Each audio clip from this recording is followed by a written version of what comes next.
community. So on the 3rd of January, we had a community event at the India Club in Dubai, where we got all the community leaders. There were about 350 odd people at that gathering. And then we kind of announced the Ellen Modi event at that point. The Chief Minister of Bihar, employment opportunities for the youth. News is meaningless till you unlock its core.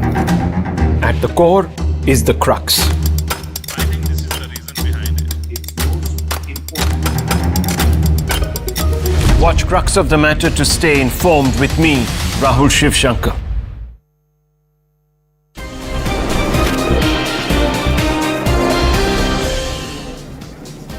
Good evening, you're watching The Nation at 5 right here on CNN News 18. My name is Toya Singh and it is Monday evening. We're starting the day, we're starting the show with the big story that came out this morning. These are actually developments that took place late last night with the families of 8 Indian Navy, former Indian Navy personnel who were, as we speak, in Qatari custody receiving the news that they would be released. This morning, 7 of the 8 have already come back to India. Now this is being hailed as a major diplomatic victory, and it truly is. This is a story that began in 2022 when these 8 men were first taken into custody. Remember that they first received a death sentence. That death sentence was changed into a life sentence. In December, so this past December, the Prime Minister met with the Qatari Emir. He met with him on the sidelines of COP28, and it's believed that then, once again, he raised the case of these 8 former Navy veterans.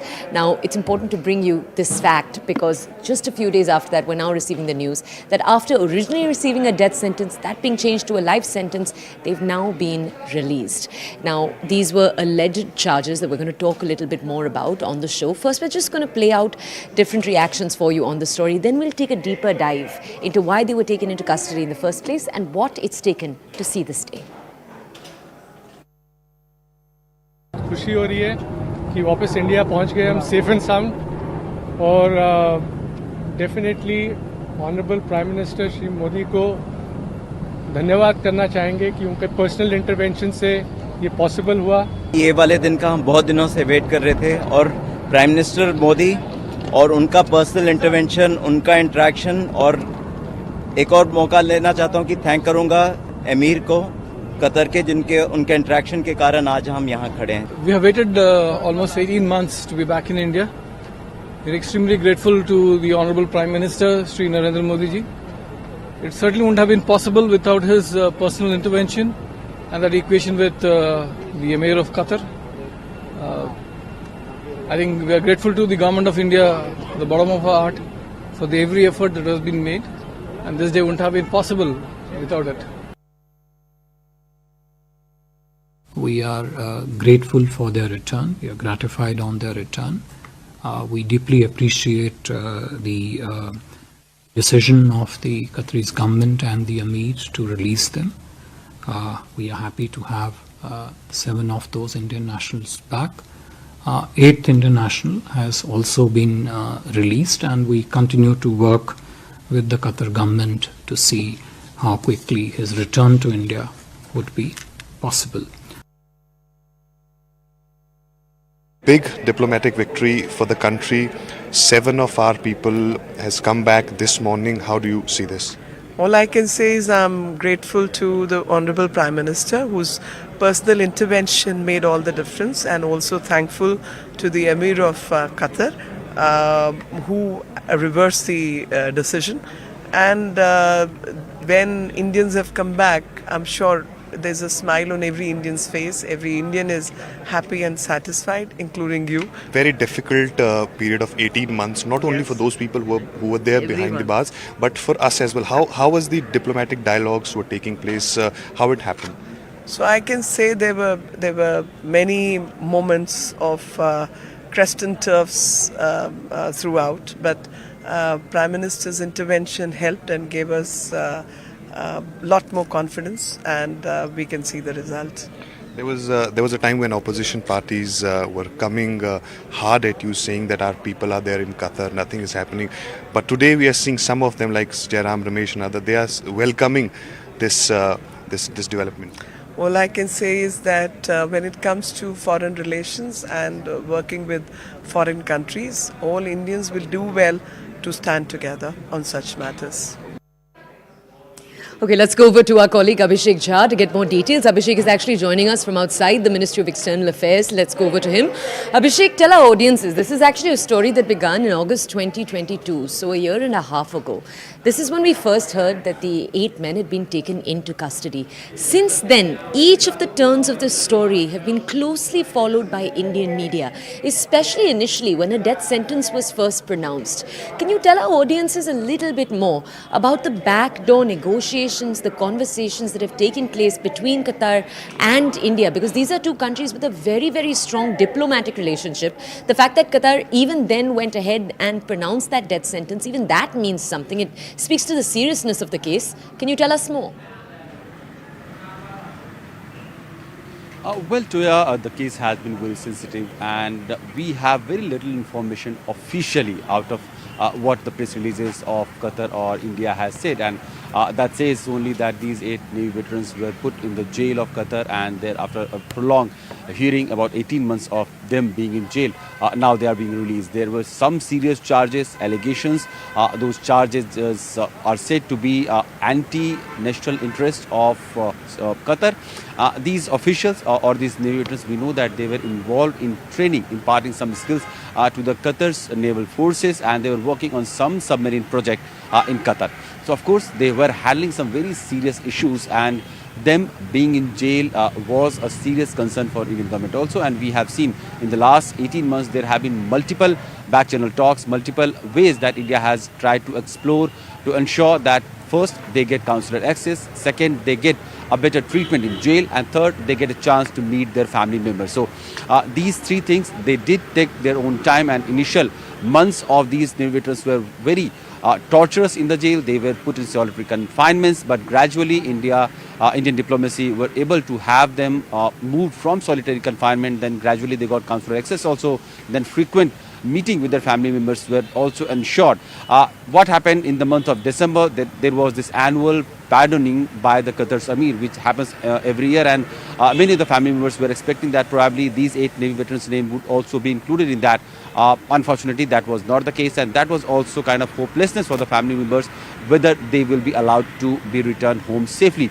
60 days, about 60 days of a period were given to them to appeal against their impending punishments or sentencing, and before the period could end, we now have these Navy veterans back in home. Thankfully, Indian diplomacy must have worked very hard on this. There were many back-channel talks that we talked about, and from the NSA was in our External Affairs Association meeting. We also had Prime Minister Modi meeting Amir of Qatar on 1st of December on the sidelines of COP28. And that probably set the ball moving in a very fast-paced manner, because we knew that the diplomacy was working a bit its own bit. But the meeting of the senior leadership probably gave it the much needed push. And within 2 months of that, we are seeing these Navy veterans are back. Almost 7 people of the group of 8, they are back home.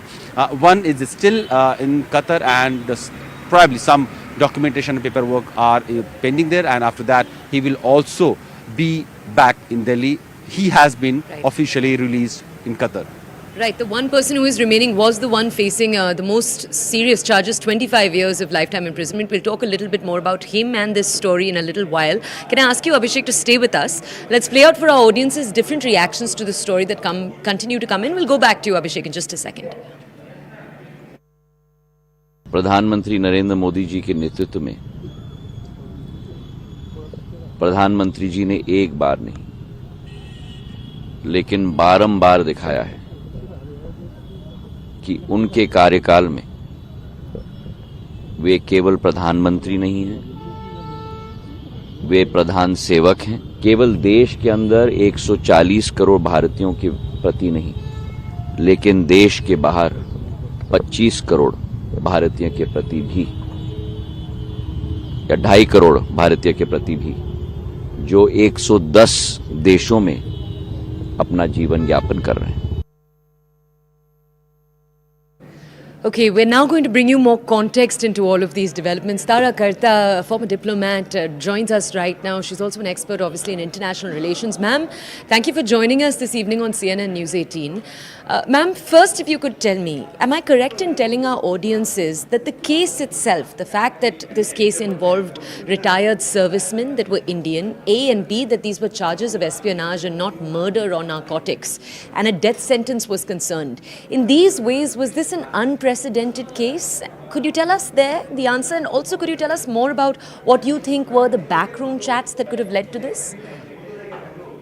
No, see, in these places, I mean, to me also, I thought a death penalty was to put it, it's not a pun intended, but as an overkill. You know, you go in for a trial but then these are Emirates, I mean, they have their own rules and regulations and we can't really question it.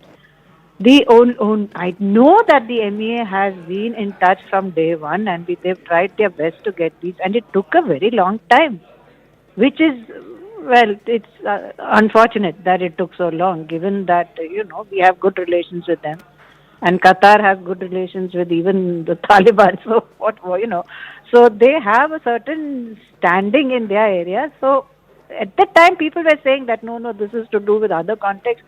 I don't think so. I mean, I think they also were looking for a way out, because once a sentence was given only the Emir himself who can countermand this. And they were looking for a way out, and so were we. I mean, the Prime Minister is due to go. And the PM has a very strong standing in all these states. On a personal note, he has a very, very strong standing. But you're right, it is to say espionage, it seems a very ridiculous kind of a statement. To my mind, this is more of a mix-up. Somewhere somebody has, it got the whole matter wrong. I can't believe a bunch of these people. I can imagine one person being part of an espionage circle, but that all of these were, going on for espionage is frankly quite unbelievable. Because that's not how cells work. Cells work in individual capacities. Max, you'll have 1 or 2 people in a cell. Not like this. Okay. Ms. Karta, thank you for providing us with your expertise and knowledge on this story. Right now, we're going to take our audiences to more reactions that continue to come in. These were developments that we first learnt about last night. Families first received word that their family members would be returning. Today morning, we saw 7 of the 8 returning. These are all of the reactions. कतार के देश में जो बंदी थे हमारा भारत के navy के कुछ लगभग 8 लोग बंदी थे। आदरणीय प्रधानमंत्री नरेंद्र मोदी जी इसमें इन्वॉल्व होने के बाद कतार के अध्यक्ष, कतार के राजू से बातचीत करने के बाद हमारे 8 लोगों को रिलीज हो गया। मैं इसके लिए बहुत बहुत आभार व्यक्त करता हूं आदरणीय प्रधानमंत्री जी को। इस 8 लोगों में एक हमारा तेलुगु स्टेट से विशाखापट्टनम से भी है, तेलुगु व्यक्ति है। Okay, let's go back to our colleague Abhishek to understand more. Abhishek, can you tell our audiences more about the charges? I know details are very, very scant. A, why are details so scant? Tell our audiences more about that. Have those details been suppressed by Qatar deliberately? That's question 1. And question 2, we know that the organization that these men were working for, these 8 former Navy personnel, that organization itself shut down shortly after the trial began. What details do we have here? Well, we know that Dahra was, working with Qatar's forces, and about 75 of these people who were working for this company, they had to be let go, and some civilian allowance were also paid. Apparently, one of the person among these 8 Navy veterans was also handling at the helm of the affairs of the company. So it was a very well-placed company that has a contract with Qatar's forces, and they were imparting some training, probably in submarine sector. And as our guest was saying, probably in this entire conspiracy, something went wrong, and Qataris officials were convinced that these people were part of some major scam. There are also reports that Pakistani agency were feeding this misinformation to Qatari officials, and that these official confirmation are not there. One thing is very evident that Qatar side has been very tight-lipped about the cases, the charges which were pressed against these people. Indian officials have also been very sensitive on this matter, and so far we have never been able to have an official version of what charges were pressed against them, how the entire process went ahead. We do know that they were provided counsel access. We do know that a defense were prepared by these people against the initial awarding of sentences, and later on those sentences were commuted to life sentences. Initially they were given life sentence. So now the entire conspiracy or the saga of what were the charges, how they were detained, arrested, they would probably come after some time. But for now, the Indian diplomats are saying that they are happy that their 8 former Navy personnel, they are back in India, they are safely back in India. Another person will of course be coming back soon, and this is purely because of Prime Minister's himself taking a lot of initiatives and having established contact at the highest level in Qatar's office as well. We saw him having a small meeting on 1st of December on the sidelines of in Dubai COP28, and probably that was the moment when everyone hoped that these 8 Navy veterans will be released very soon. Okay. Abhishek, thank you. So a major milestone for Indian diplomacy and of course in India and Qatar's relationship. The Prime Minister will be visiting Qatar on February 14th after his visit to the UAE. We're going to move on from this story now. We're taking you to very dramatic developments taking place today in Maharashtra. Remember, all of this is particularly important because Maharashtra is the state with the second largest number of seats in the Lok Sabha elections, 48 seats, right after Uttar Pradesh. And in the last few weeks, the Maharashtra Congress has seen 2 key leaders already leave it. We started with Milind Deora, then at Baba Siddiqui, and this week, today itself, Ashok Chavan, acting on rumours that had been playing out for more than a month now that he would be jumping ship, he has submitted his resignation letter. Ashok Chavan is not only a senior Congress leader, he's the former chief minister in the state. Remember, he was succeeded by Prithvi Raj Chavan. He is known to be a leader who had a key role in organizational efforts. Now, over the last few months, his disagreements with the new Congress state president, Nana Patole, those were of no surprise. There was a Maharashtra old guard, it seemed, and then there was Nana Patole and Nana Patole's own workers. Whether that's the reason he's left, whether there are other reasons, we're going to take a deeper dive into all of this. Right now, take a look at reactions.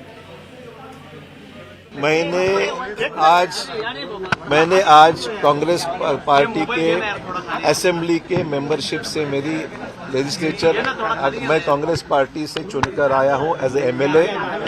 उस सदस्यत्व का MLA के मैंने आज इस्तीफा speaker के पास मिल के सौंप दिया है।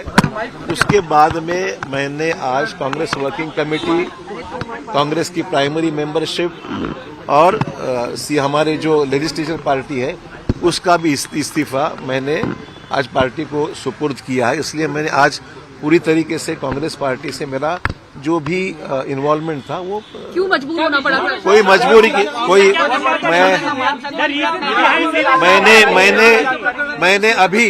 मैंने अभी तक कोई भी पार्टी में शामिल होने का फैसला नहीं लिया है। भारतीय जनता पार्टी के साथ अलग अलग पार्टियों के कई बड़े नेता आना चाहते हैं। विशेष रूप से कांग्रेस के कई नेता हमारे संपर्क में हैं।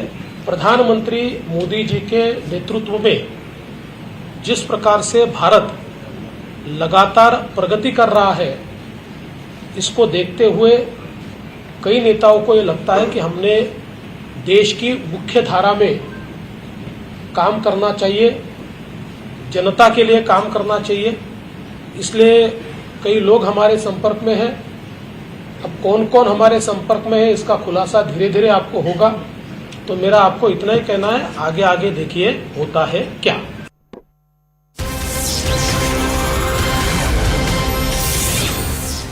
How has the Congress reacted to one of their pillars in Maharashtra choosing to leave the party in this manner? What we're going to play out for you now is the Congress communications in charge, Jairam Ramesh, with his response to this story. Take a look.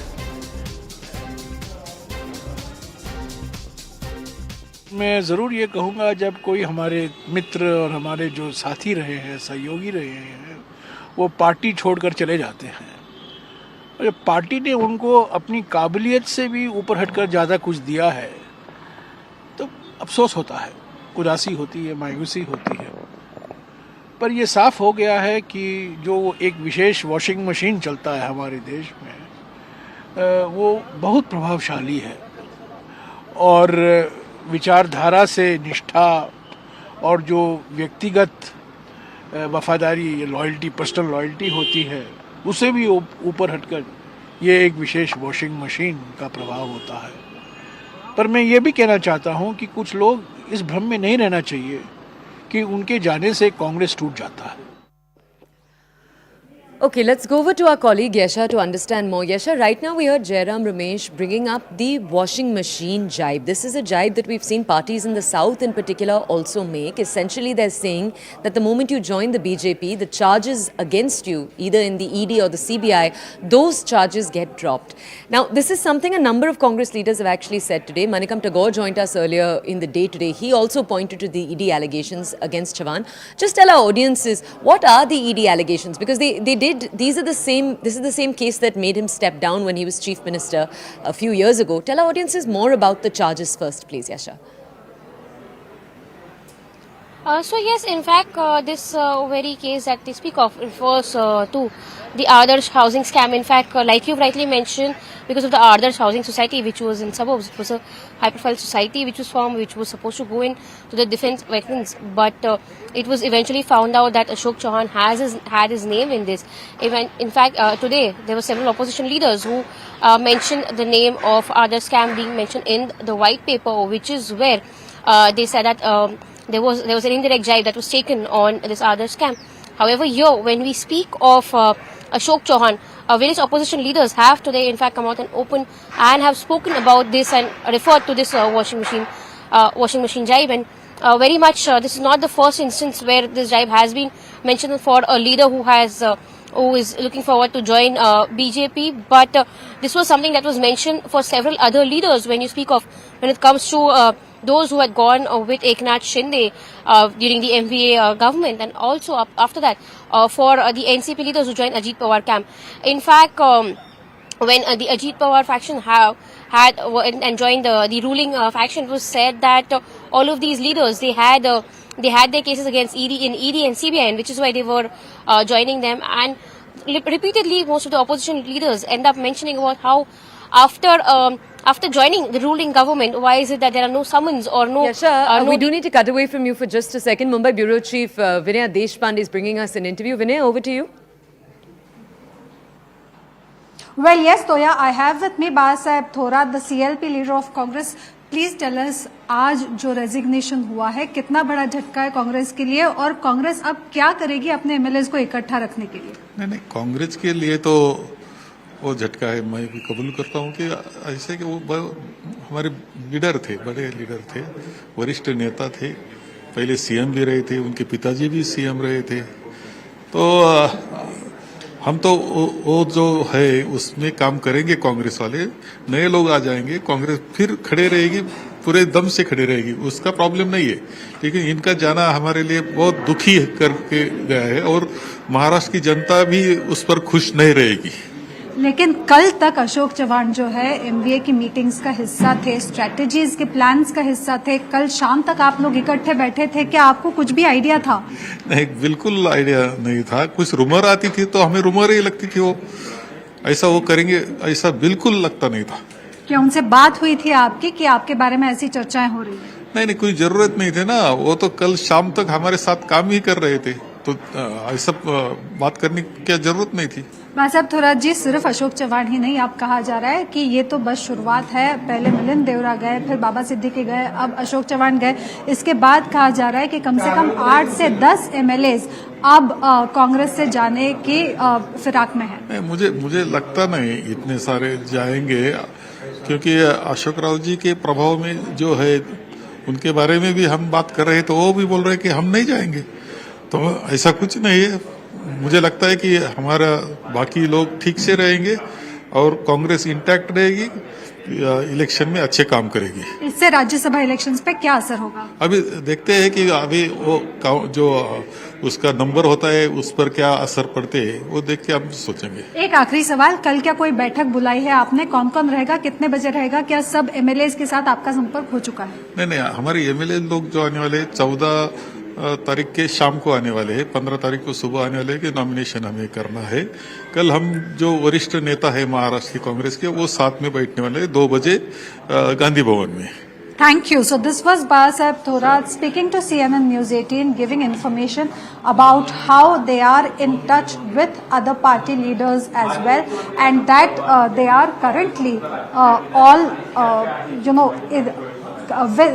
with the Congress party.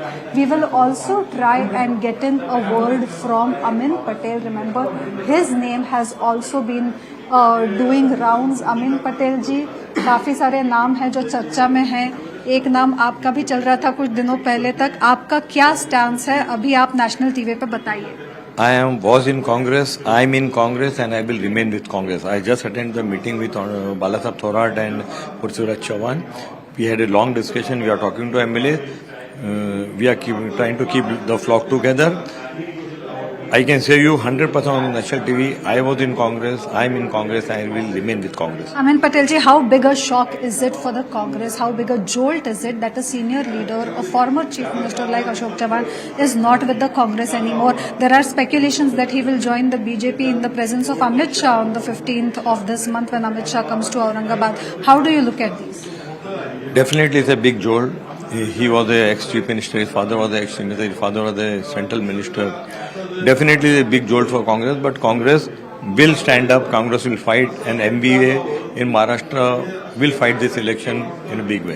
What do you have to say about the speculations that several other MLAs are also on their way out of the Congress? It's a speculation, but it's not true. Definitely it's a speculation.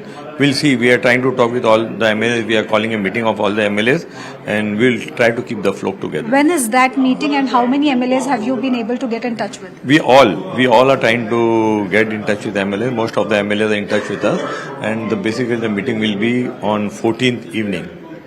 Do you think that this will impact the coming Rajya Sabha elections in any way?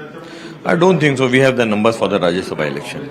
So irrespective of whether further leaders will go or not, the Congress's chances in the Rajya Sabha elections will not fade or will not reduce? As of now, what we have spoken and what MLA said to us, we think we have the numbers for the Rajya Sabha election. Thank you. So this was Amin Patel speaking exclusively to CNN News 18, giving details that at least as of now, the Rajya Sabha calculations do not seem to have been affected with the leaders who have gone by. Back to you, Toya. Okay, Vinaya, thank you. We heard right now from the old guards of the Congress, the remaining old guards. Babasaheb Thorat earlier did meet with Prithviraj Chavan. Those are the two senior old guards that, along with Ashok Chavan, formed the old guard camp within the Maharashtra Congress. Now, we're going to bring you more context. Right now, it's time for a short break. On the other side, more of the country's top stories. We've brought you Maharashtra, we've brought you Qatar. On the other side, we'll be moving states. We'll see you in a few minutes.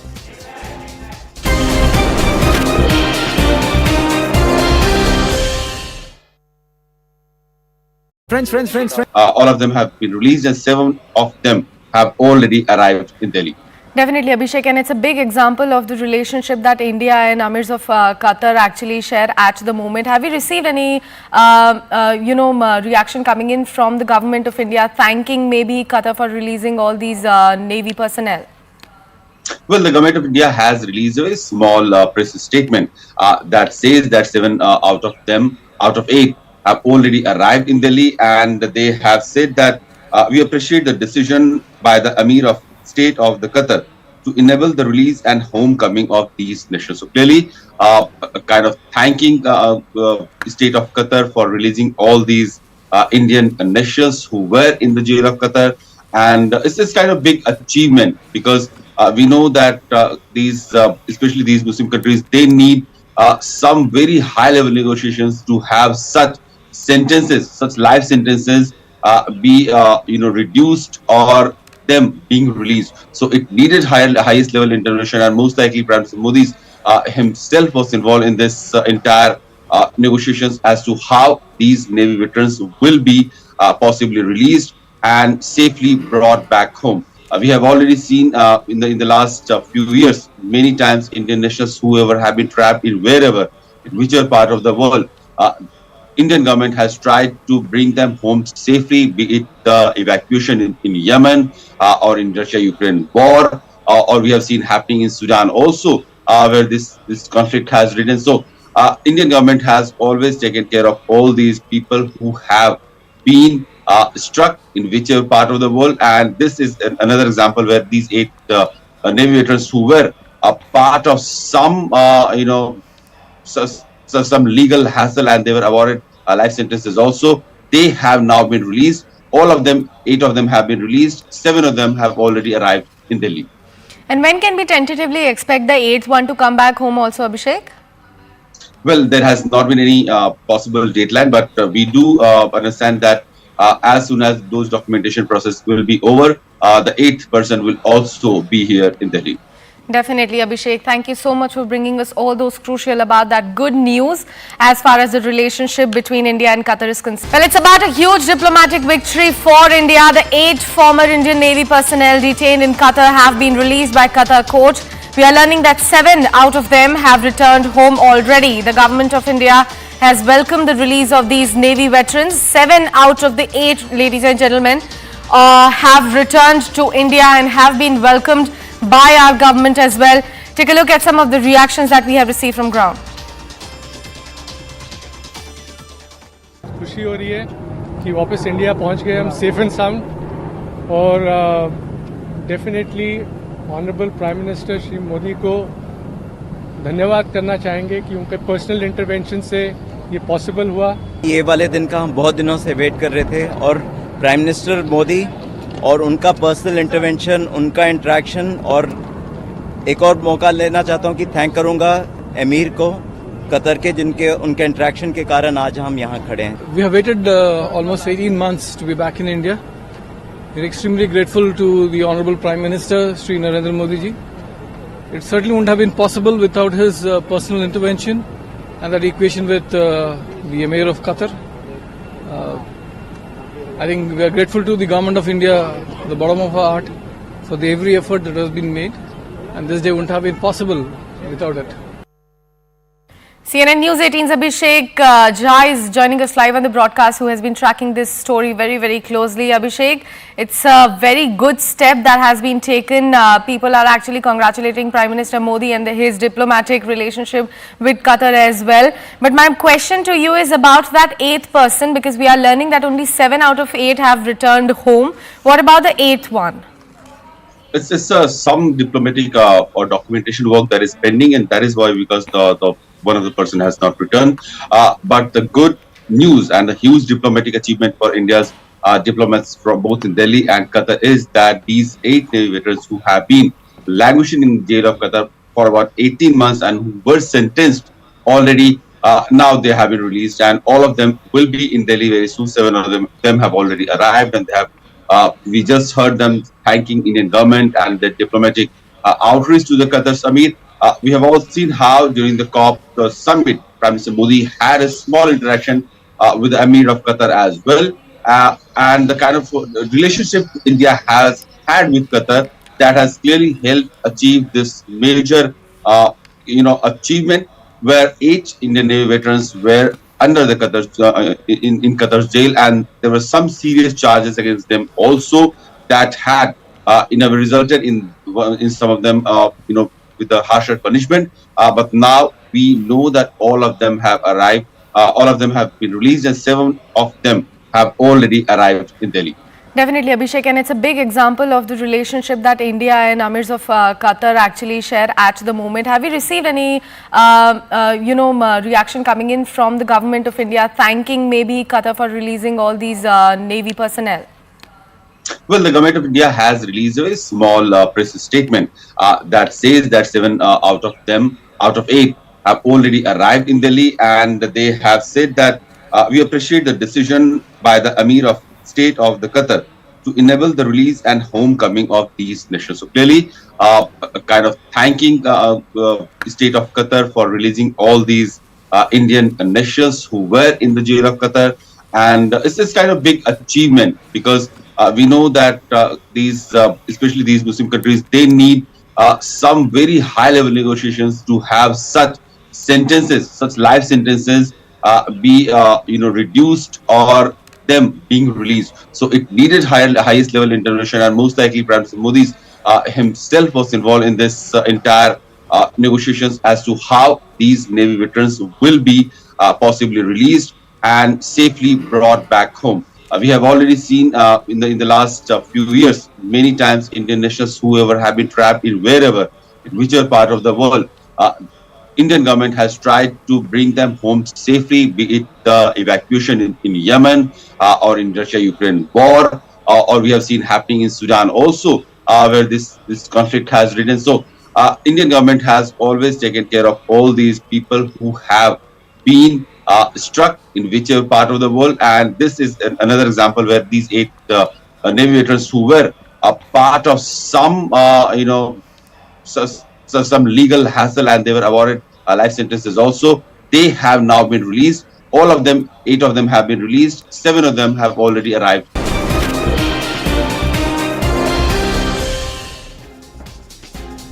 Welcome back. You're watching The Nation at 5 right here on CNN News 18. We're taking you right now to breaking news we've got coming out of Kerala, where we're learning that the National Investigative Agency has arrested an absconding master trainer.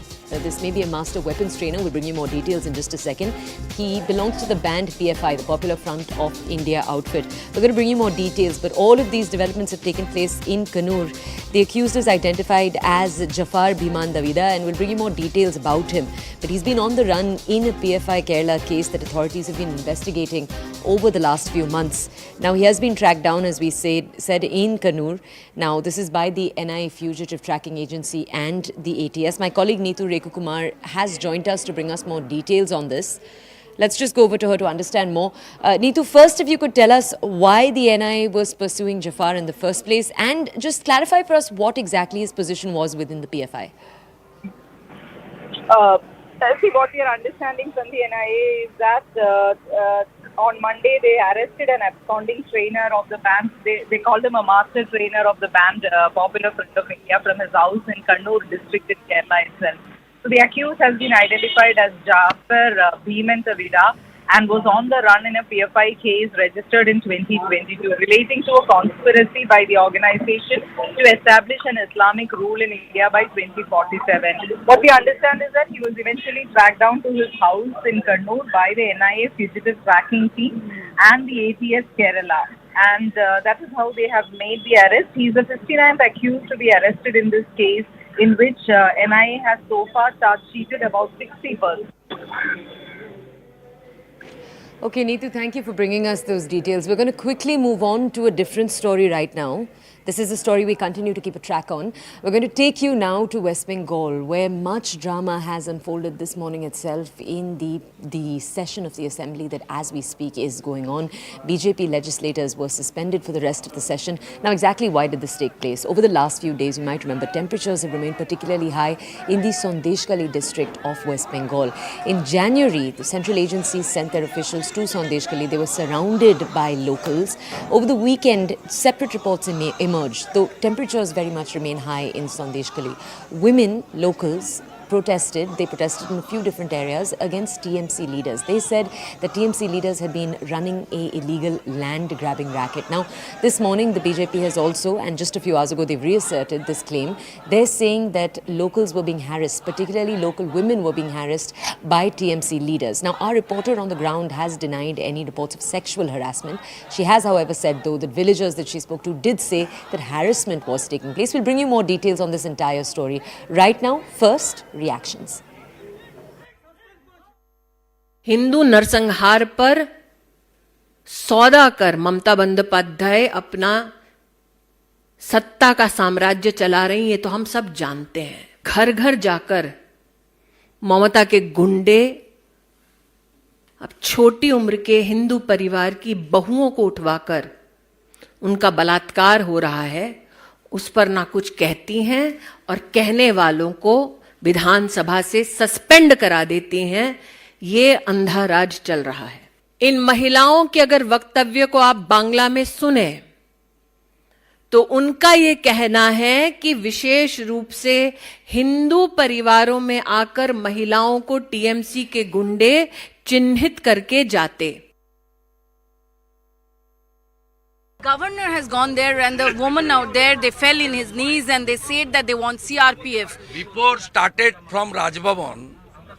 Raj Bhavan informed me as per the request, appeal and demand of the BJP legislature day before yesterday, under the leadership of LOP, Governor is moving the vulnerable area. After visited the site, Honorable Governor Office just informed me our allegation is true, factual, the ground reality is very horrible, the women are unsafe. Governor Office informed Leader of Opposition, Honorable Governor His Excellency will move tomorrow to Delhi and send a report to the Home Ministry for taking appropriate action to save our women, especially SC/ST.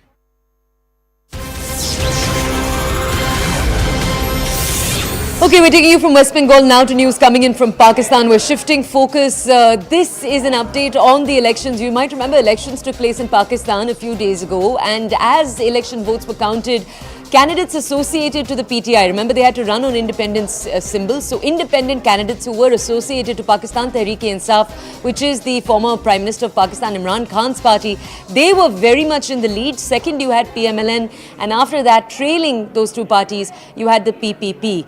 Now, it's important to bring you the updates that have taken place since after election votes were counted. Remember, the time right now is currently on within Pakistan for these parties to reach an agreement. Two parties will need to come together because no single party has the majority as we speak in the Pakistan government. As we speak, we've been reporting that the PPP and the PMLN have had multiple meetings. The PPP CEC, that's their body that decides on all of these things. The coalition, for example, they're meeting as we speak with the PMLN. Let's go over to our colleague Abhishek to understand more.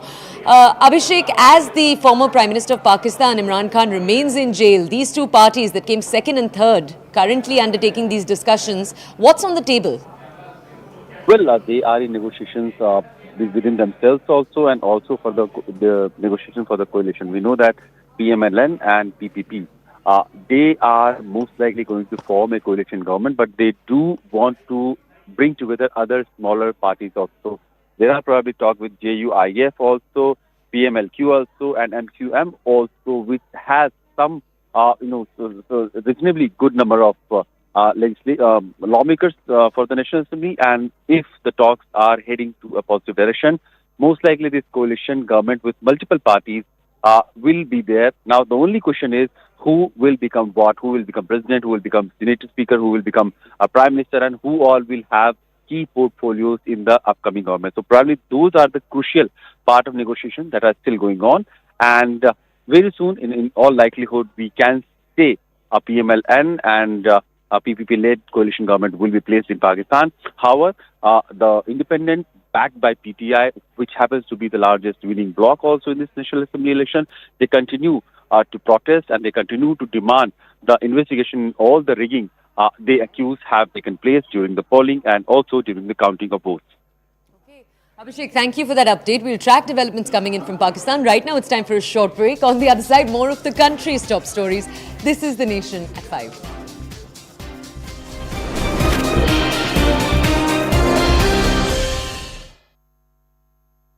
Brought to you by. And when can we tentatively expect the 8th one to come back home also, Abhishek?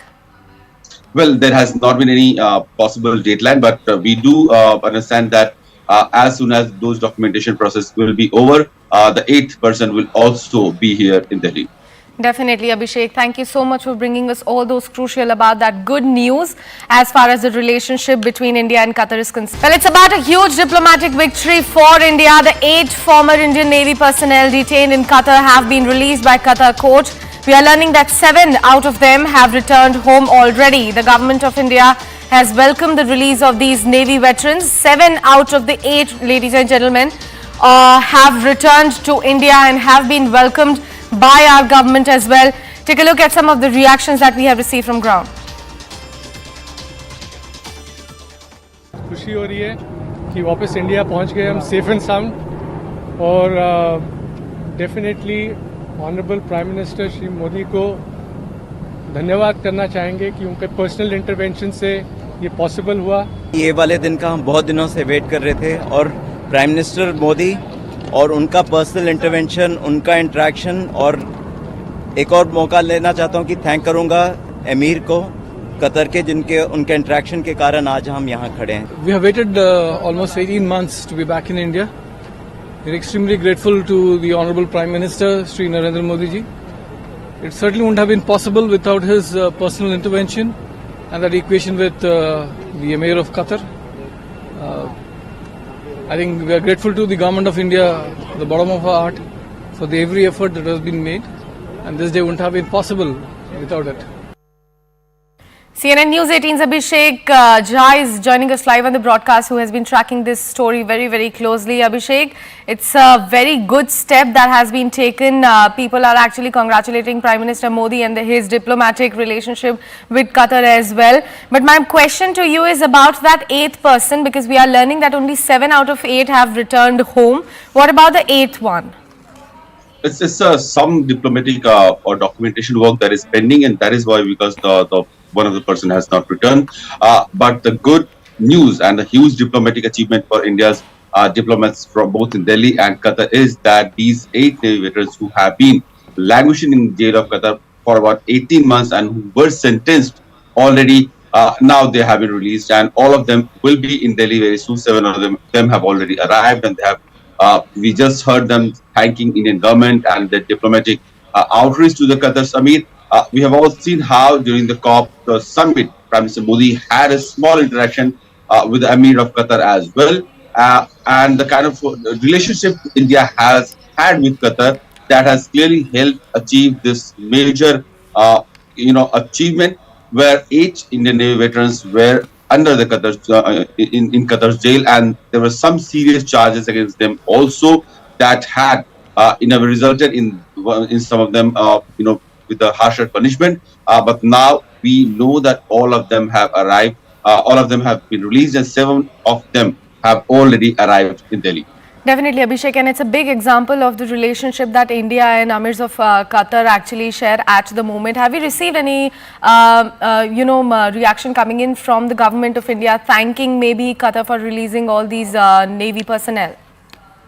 Well, the government of India has released a very small press statement that says that 7 out of 8 have already arrived in Delhi, and they have said that we appreciate the decision by the Amir of State of the Qatar to enable the release and homecoming of these nations. So clearly, kind of thanking State of Qatar for releasing all these Indian nations who were in the jail of Qatar, and it's this kind of big achievement because we know that these, especially these Muslim countries, they need some very high-level negotiations to have such sentences, such life sentences, be reduced or them being released. So it needed highest level intervention, and most likely Prime Minister Modi himself was involved in this entire negotiations as to how these Navy veterans will be possibly released and safely brought back home.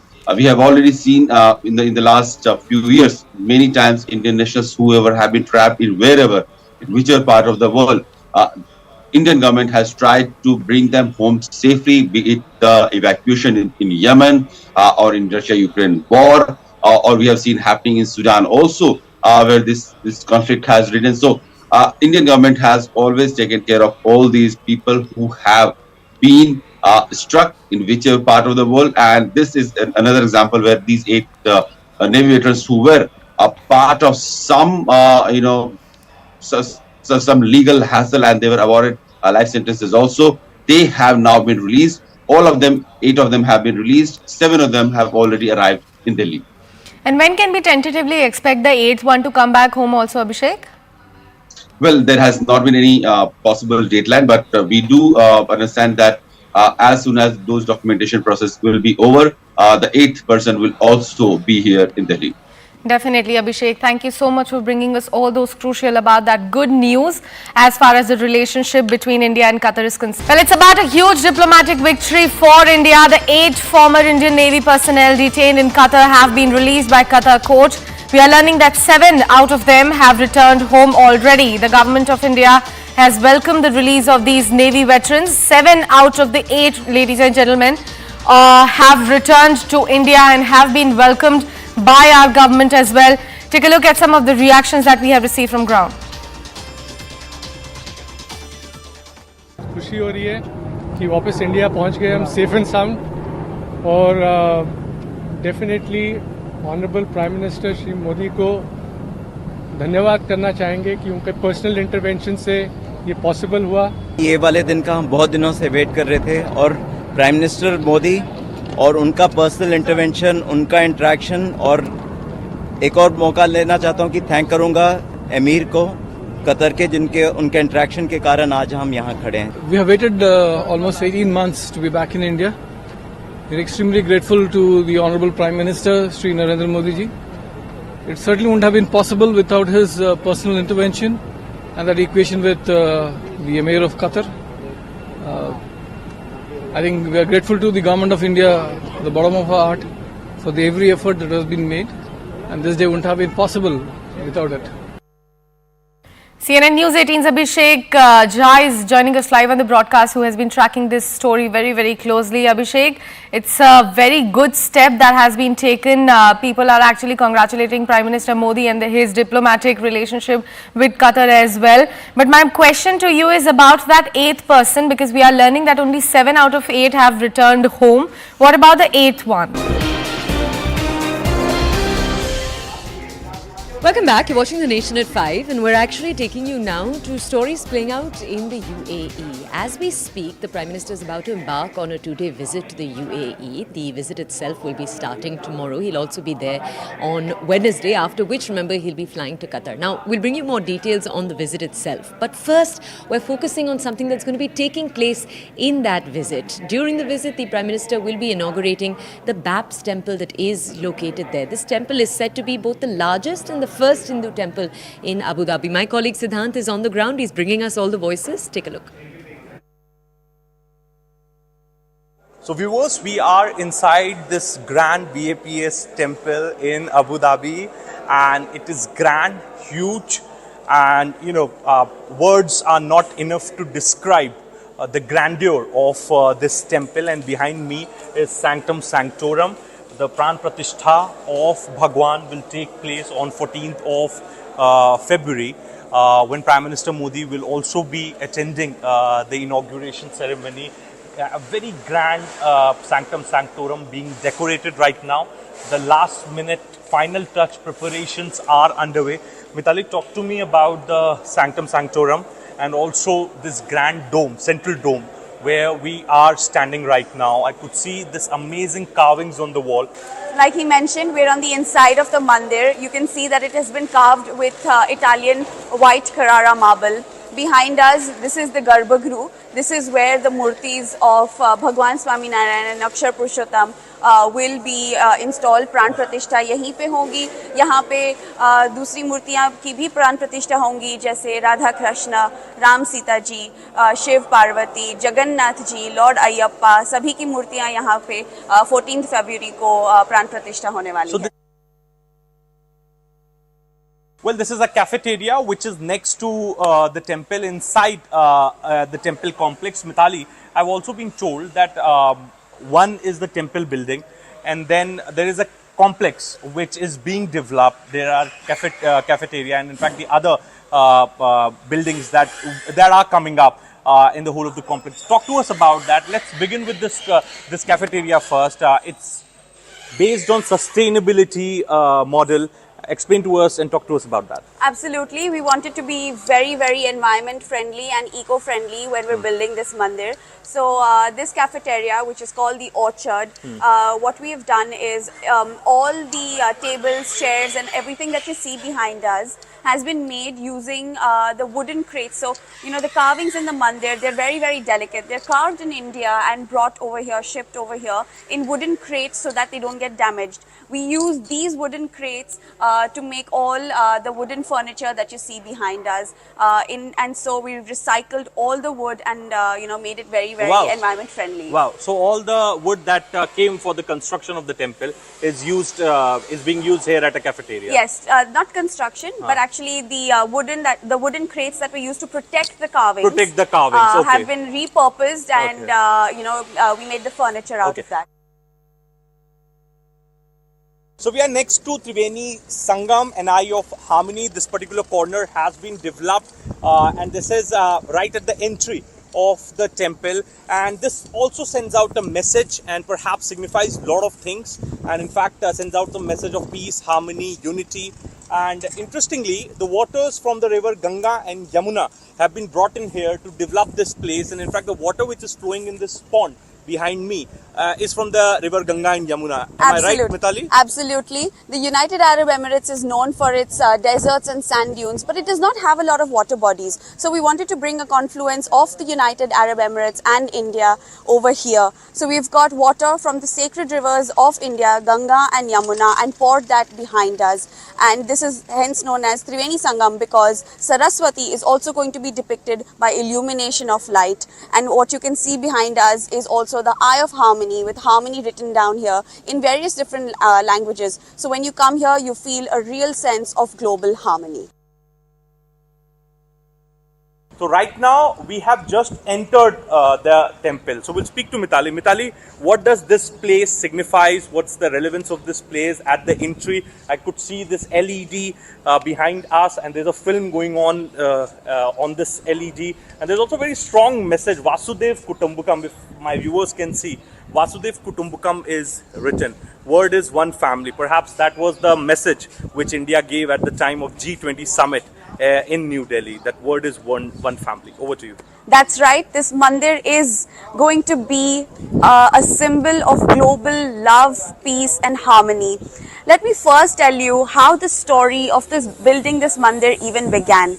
Back in 1997, our Guru Pramukh Swami Maharaj was in the United Arab Emirates, and in the deserts of Sharjah, he sat there and said, one day there will be a mandir in Abu Dhabi, and that mandir will bring people of all faiths, of all religions and all countries together. He said this in the deserts of Sharjah, and what you can see over here is the dune of prayer. Yeah. The welcome center of the mandir symbolizes the start of the story of this mandir.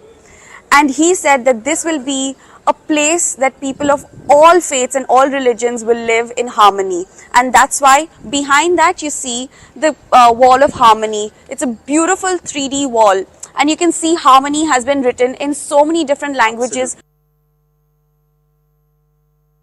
So we are right outside the mandir, and in fact we are next to the stairs. So after seeking darshan, the devotees will do parikrama of the mandir. So this is a place where people will do parikrama, the devotees will do parikrama. Mithali, talk to us about some of the carvings. You were explaining you were explaining to me some fascinating stories that have been depicted from various cultures, religions of the world. Talk to us about that.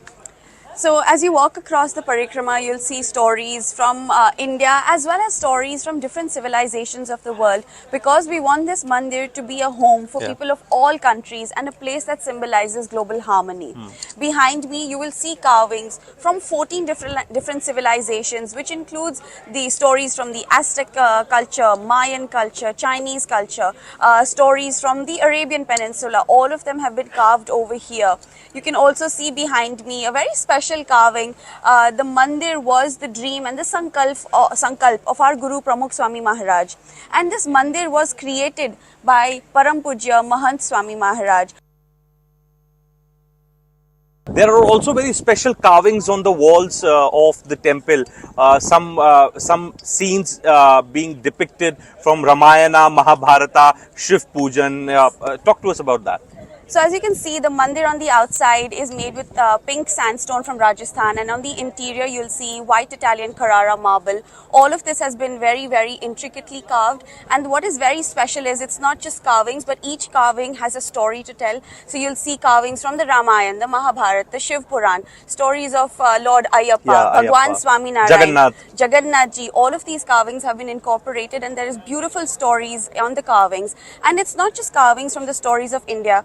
this mandir has been built as a symbol of love, peace and harmony between people of all faiths and all countries. So we've also incorporated stories from 14 different civilizations from around the world that have been carved over here. Stories from the Aztec culture, the Arabian culture, stories from the Chinese culture, stories from Africa. All of them have been carved. How excited you are for the BAPS temple inauguration, and first of all, talk to us about the temple. What all are the specialities that the devotees will get to see when they'll come for the darshan, the carvings, the depictions, and also the wall of harmony is something which is perhaps going to catch a lot of eyeballs at the time when devotees will go inside. So talk to us about all that. Well, first of all, I'm extremely excited to be having a mandir built here in Abu Dhabi. I arrived 7 years ago from the UK and I wanted somewhere where I can connect culturally. And only then has this beautiful mandir come up. It's like a dream come true. What I will say is behind us, we've got the dunes. And in 1997, our Guru, Pramukh Swami Maharaj, had made a dream at that point that in Abu Dhabi, may there be a Hindu temple built. And at the time, it felt like, you know, will that ever happen?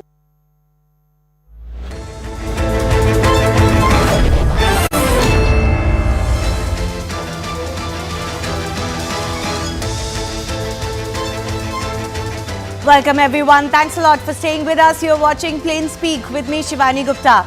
Another Congress leader has now dumped the party. It's not one who would be called young and ambitious and therefore having left because the party doesn't recognize talent. It's someone who has been a state chief minister and minister in multiple cabinets on other occasions. We're talking about none other than